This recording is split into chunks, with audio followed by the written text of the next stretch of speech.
السلام عليكم. كنتمنى الفيديو اليوم ان شاء الله يلقاكم بخير وعلى خير، نلقاكم في احسن الاحوال. اليوم ان شاء الله نحضر معكم سمنه ديال الفران بواحد العجين اللي كيجي رائع، كيجي مقرمش وهشيش في نفس الوقت، وبواحد الحشوه اللي كتجي غنيه بالمذاقات، يعني فيها مذاقات متعدده، كتجي لذيذه.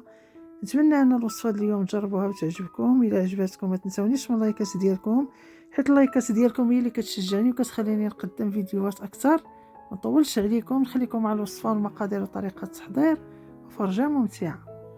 فبالنسبه للعجين اخواتي، وضعت 4 الكيسان ديال الدقيق الابيض، كاس ديال العنبه، كاس ديال الشاي المغربي، وضفت لهم كاس ديال دقيق الفينو، دقيق السميد الناعم، وضفت كذلك معلقه صغيره ديال الملحه، معلقه صغيره ديال السكر حبيبات سنيده، وضفت كيس ديال الخميره الكيماويه، وضفت كذلك 3 ديال المعالق كبار ديال الزيت النباتيه، ومعلقه صغيره ديال الخل. هاد المعلقه ديال الخل اخواتي هي اللي كتعطي العجين ديالنا ديك الهشاشه والقرمشه في نفس الوقت. وكنجمعوا العجين ديالنا بالماء البارد من الصنبور كما كتشاهدوا. كنجمعوا العجين ديالنا، كندلكوها غير واحد شويه حيت غنخليوها ترتاح من بعد، حتى كنحصلوا على واحد العجين اللي كيكون يعني طري وشاد راسو في نفس الوقت. فكندهنوا العجين ديالنا بالقليل من الزيت النباتيه، وغنوضعوها في البلاستيك كما كتشاهدوا اخواتي، وغادي نسدوا عليها ونخليوها ترتاح. كتدلك راسها براسها كما كتشاهدوا اخواتي. غنخليو العجين ديالنا ترتاح وندوزو باش نحضروا الحشوه ديالنا. في مقلاة فوق النار كنوضع القليل من الزيت النباتيه، وغنضيف ليها بصله كبيره مشلضه قطع صغيره كما كتشاهدوا.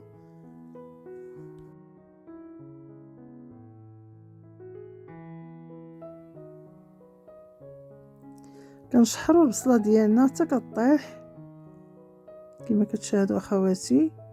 وعندي هنا 400 غرام ديال صدر الدجاج اللي قطعته قطع صغيره، نقطعوا قطع صغيره كما كتشاهدوا.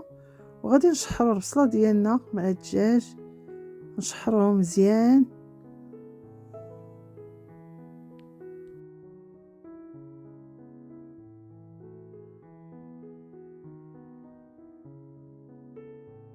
فبعد ما كتشحر البصله ديالنا مع صدر الدجاج، كنضيف هنايا علبه ديال الفطر او الشامبينيون المعلب اللي كنغسلوه وكنصفيه وكنقطعوه قطع صغيره. عندي هنا معلقه صغيره ديال الثومه، انا الثومه عندي محضراها وديرها في في الثلاجه، اولا ديروا 3 ديال الفصوص ديال الثوم. عندي هنا كذلك الفلافل الالوان، عندي هنايا الحمراء والخضراء، الا كان توفر عندكم غير لون واحد ديروه. كنضيفوا الفلفله ديالنا وكنشحروا مزيان كما كتشاهدوا. وغنضيف الملح على حسب الذوق. غنضيف نص معلقه صغيره ديال الفلفل الاسود الابزار، معلقه صغيره ديال الخرقوم، غنضيف معلقه صغيره ديال القزبر يابس مطحون، معلقه صغيره ديال البابريكا او التحميره، ونص معلقه السكنجبير، وراس معلقه صغيره ديال الكمون. ما نكثروش الكمون اخواتي، حيت الا كثرناه كيعطينا واحد المروريه، نديرو غير القليل فقط.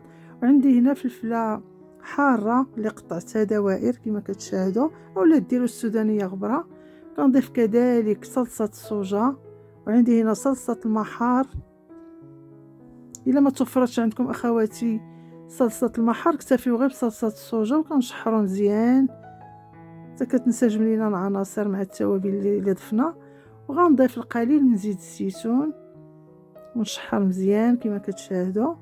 وغنضيف اخواتي 3 ديال القطع ديال الجبن، جبن ساندويتش، اولا تضيفوا الجبن المثلث اولا المربع. ولا ما توفرش عندكم الجبن يعني ماشي ضروري ما تضيفوش. عندي هنايا علبه ديال الطون ديال الزيت كيف كتشاهدوا، كنضيفوها كذلك اخواتي. الا ما توفرش عندكم الطون وما توفرش عندكم كذلك الشامبينيون، فاكتفيو غير بصدر الدجاج.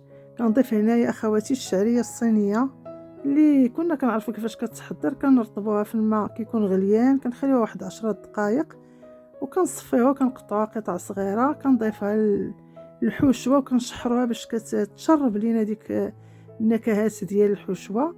وفي الاخير ضفت هنايا 2 حتى 3 ديال المعالق ديال القزبر ومعدنوس مقطعين، وعندي هنا اخواتي صدر الديك الرومي المدخن، شرائح الديك الرومي المدخن اللي قطعتهم قطع صغيره. كذلك الا ما توفرش عندكم اخواتي كما سبق لي ذكرت لكم، فاكتفيوا غير بصدر الدجاج وبداك الشيء يعني دوك العناصر الاخرى اللي استعملنا في الحشوه.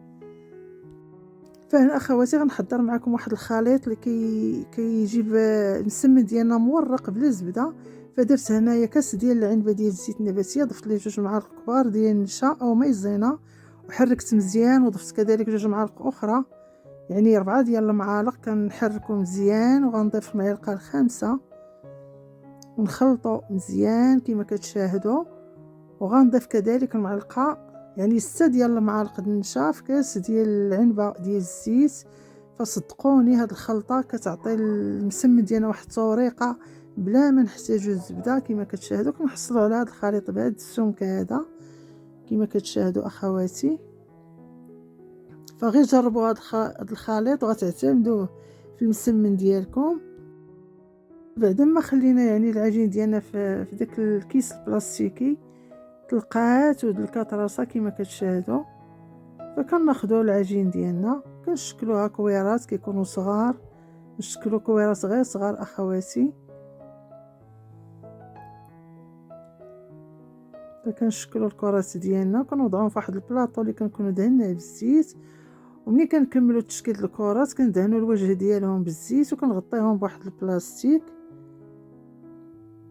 كما كتشاهدوا اخواتي. وغنخليهم يرتاحوا من 10 حتى ل 15 دقيقه ونتلاقاو ان شاء الله. فبعد ما بردات الحشوه ديالنا غنضيف ليها الجبن المبشور. ضفت انا جبن الموتزاريلا ولا تضيفوا الجبن الاحمر كما كتشاهدوا اخواتي. فكنضيفوا الجبن ديالنا وكنخلطوا مزيان حتى كينسجم لينا الجبن مع الحشوه.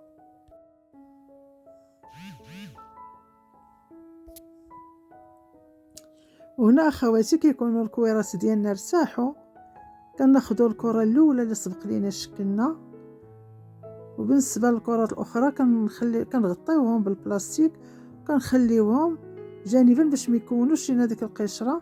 فكناخذوا الكره ديالنا كما كتشاهدوا اخواتي كندهنوا سطح العمل بالزيت النباتيه وكنطلقوا الكره ديالنا. نطلقوها اخواتي تكون يعني رقيقه حتى كيبدا يبان لينا سطح العمل. كناخذوا معلقه من داك الخليط اللي حضرنا كندهنوها وكنشكلوها بحال الطريقه ديال المسمن العادي اللي كنصايبو. كما كتشاهدوا اخواتي كنطلقوا العجين ديالنا كيكون يعني رقيق، يعني نورقوه يكون يعني حتى يبدا يبان لنا سطح العمل. وكنطويوه على 4 بحال الطريقه ديال المسمن. كنستمر اخواتي بنفس الطريقه كما كتشاهدوا.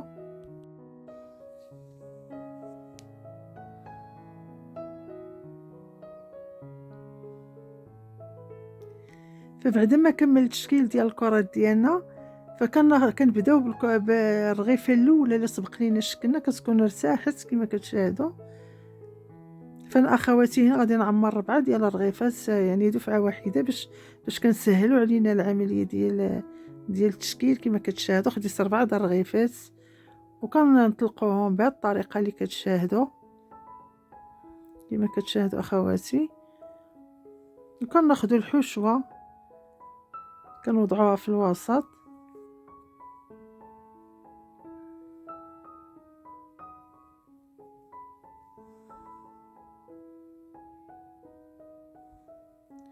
وكنطويوهم بهذه الطريقه هذه.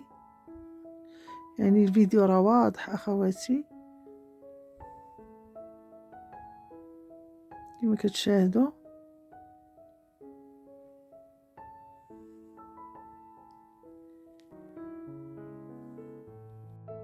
فاخواتي جربوا هاد المسمنات غادي يعجبوكم ان شاء الله. فبالنسبه للعجين كيجي مقرمش وكيجي طري كيجي رائع. كذلك الحشوه بديك يعني ديك الخليط ديال النكهات اللي فيها. فوضعنا فيها الشابيتري وضعنا فيها الشامبينيون وضعنا فيها الطون كذلك صدر الدجاج. فإلا ما توفروش عندكم هاد العناصر كامله فكتكتفيو اخواتي غير بصدر الدجاج وبديك الفلفله والبصله اللي درنا والتوابل وديك العناصر الاخرى. ما توفرش عندكم اخواتي صدر الدجاج، فكتكتفيو غير بالطون، كديروا البصله والفلفله والتوابل، وفي الاخير كتضيفوا داك العلوه ديال الطون والشعريه. فصدقوني هاد المسيمنات راه كيجيو رائعين وكيجيو لذاذ. فبعد ما كنشكلت دوك 4 ديال المسيمنات الاولين وضعتهم في الصفيحه ديال الفران، واللي فرشت ليها ورق الطهي او تدهنوها بالزيت. وكل مسيمنه وضعت في الوسط ديالها حبه ديال الزيتون الاسود. فكنستمر اخواتي بنفس الطريقه حتى كنكمل المسيمنات كاملين اللي عندنا كما كتشاهدوا. وفي هذا الاثناء اخواتي الفران ديالنا خصو يكون شاعل، يعني كيسخن. فملي كنبدا نشكل المسيمنات ديالنا كنشعلو وعلى 240 درجه. خصنا ندخلو المسيمنات ديالنا الفران يكون سخون باش كياخدو ديك الصدمه ديال الحراره وكيتورقوا لينا. هنا اخواتي خديت حبه البيض، ضفت لها القليل من صلصه الصوجه والقليل من الخل، وكندهنوا المسيمنات ديالنا. وكما سبق لي ذكرت لكم غندخلوهم الفران يكون سخون على 240 درجه. كندخلوا المسيمنات ديالنا غير كيتشمعوا، وكنهبطوا الحراره ل 180 درجه، وكنخليو المسيمنات ديالنا يطيبوا على خاطرهم حتى كيطيبوا كياخذوا اللون الذهبي. كنخرجوهم كيكون هذا هو الشكل ديالهم كما كتشاهدوا اخواتي. صدقوني كيجيو مقرمشين كما كتسمعوا القرمشه ديالهم، وكيجيو طريين في نفس الوقت، كيجيو رائعين. نتمنى انكم تجربوهم يعجبوكم. الا عجبتكم الوصفه اخواتي ما تبخلوش عليا باللايكات ديالكم، حيت اللايكات ديالكم هي اللي كتشجعني وكتخليني نستمر، كتخليني نقدم فيديوهات اكثر. نتمنى ان الوصفه اليوم تجربوها وتعجبكم، وغتعجبكم ان شاء الله. وكيكون هذا هو الشكل النهائي ديال الوصفه ديالنا. في الاخير كنقول لكم شكرا على الدعم ديالكم، شكرا على التشجيع ديالكم، شكرا على المشاهده، والى فيديو قادم ان شاء الله. دمتم في رعايه الله، والسلام عليكم ورحمه الله تعالى وبركاته.